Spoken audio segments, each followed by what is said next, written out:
In order to understand how in system dynamics you can model very complex systems, it's as a first step important to understand two very basic concepts. Feedback loops on the one hand and stocks and flows on the other hand. I will try to explain this on a very simple example. So let's assume a small system which has just two variables, a population and a birth rate. They are connected via a causal relationship, which is shown by this arrow. The birth rate here as a cause is influencing the population, which is the effect. And if the birth rate is increased, then the population is also increasing compared to the value it would have taken otherwise in this system. But on the other hand, there's also an arrow in the other direction. So the population now as a cause is influencing the birth rate. If the population is increased, then also the birth rate is increasing compared to the value it would have taken otherwise. This is a so-called reinforcing feedback loop. And as you might know, this typically leads to some exponential growth behavior. Let's now extend our system by a third variable, which is the death rate. So we have one further positive causal link from the population. When the population is increasing, then also the death rate will be increasing.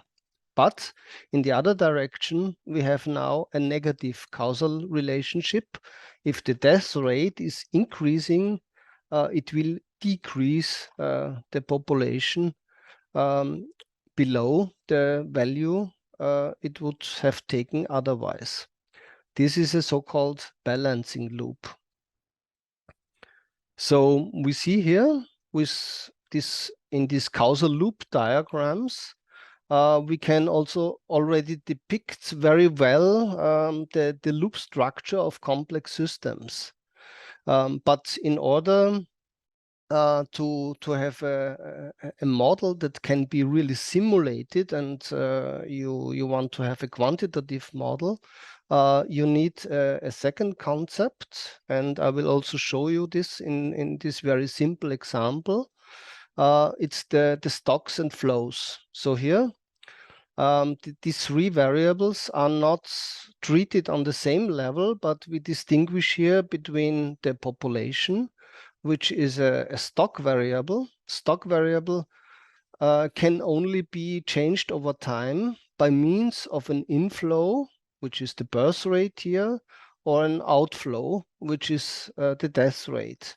In a more realistic population model, you would have also other in and outflows, like migration, for example, to and from a certain zone. So this can show and model accumulating cause and effect relationships, which always occur with a certain time delay. The flow variables in our example are influenced by the stock itself, so the size of the population.